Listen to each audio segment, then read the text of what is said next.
Hello and welcome to a commentary box episode, but this time the podcast is going to be an England special. And just me today.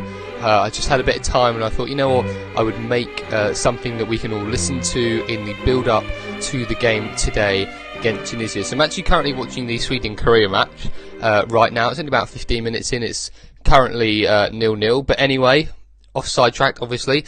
I hope everyone's been enjoying the World Cup so far. I certainly have. There's been a lot of good games, some not so. A lot of upsets. It seems the big teams like Germany, France, Spain, they're all sort of struggling in the beginning stages of this, which is very interesting because obviously Germany lost 1-0 to Mexico, so the current holders of the World Cup. So big shock there. How's that going to affect their group stage?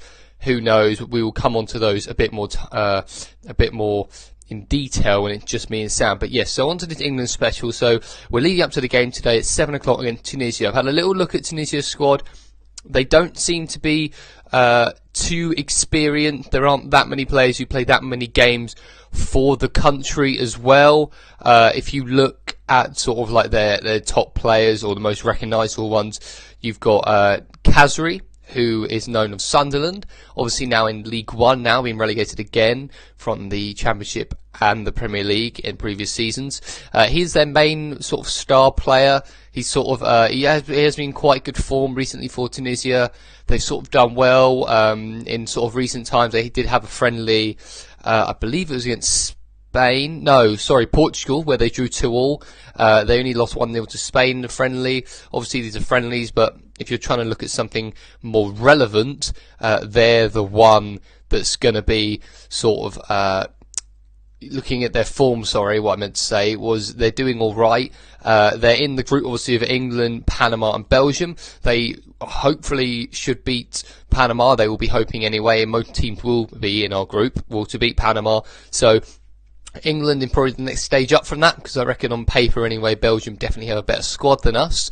So they're going to be going to this game thinking they try and get a draw. Now, when I looked at the Tunisia-Panama game, I thought to myself, well, you know, Tunisia are a good team, and they're better than Panama. And Panama are definitely going to sit beat. They're going to hold up, and they're going to be very tight. And counter-attacking football is what they're going to play.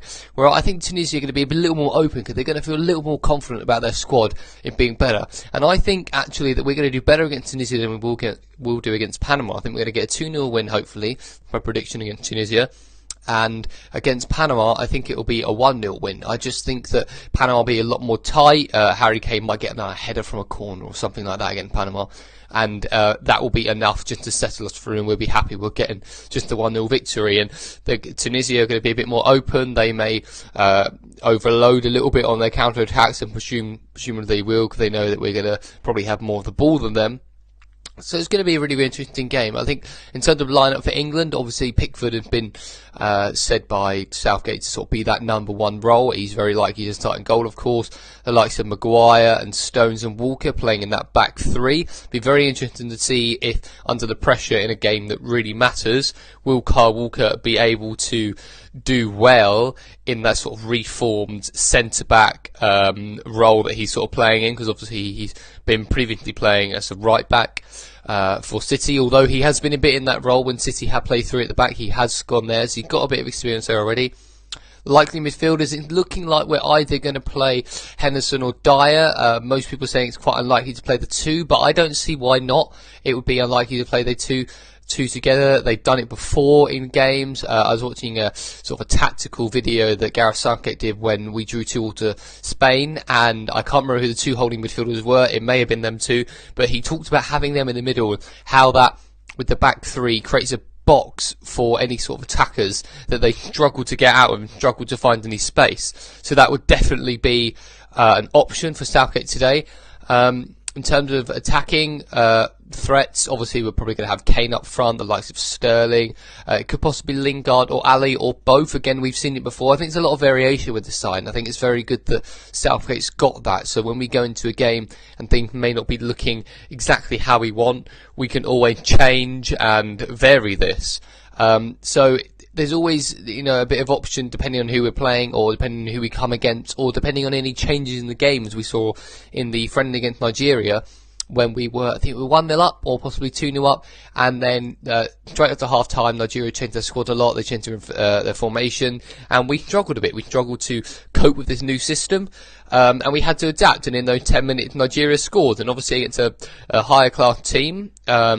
We could suffer a lot. However, Tunisia would probably be, I reckon, would be not as good as Nigeria, but still we've got to be wary and look out for that. The Tunisian manager has been very successful at club level. He won the league last year, I think, with his team. I can't remember the team, sorry, but so it's and they're going to have a bit of confidence going into World Cup, looking at all the previous games been played, bar the obvious ones of sort of where Russia beat Saudi Arabia 5-0, but looking at how, you know, Iran gets a late victory against Morocco, you know, big teams like Germany losing to Mexico, Australia really causing France troubles, you know, these big sides who are sort of settling for draw, Argentina suffering a lot against Iceland, Uruguay struggled a little bit with Egypt as well. So, you know, it's a very open World Cup right now, and it'd be really, really interesting to see how it goes and therefore forward. So I'm going to predict a 2-0 win for England. It'd be interesting what prediction you would hear. Stay tuned for tweets on our Twitter, more YouTube videos. But yeah, just a quick little video about an England predictor stage. So yes, come on England. I'm going to be wearing the shirt. I'm going to be down the pub. Going to watch it.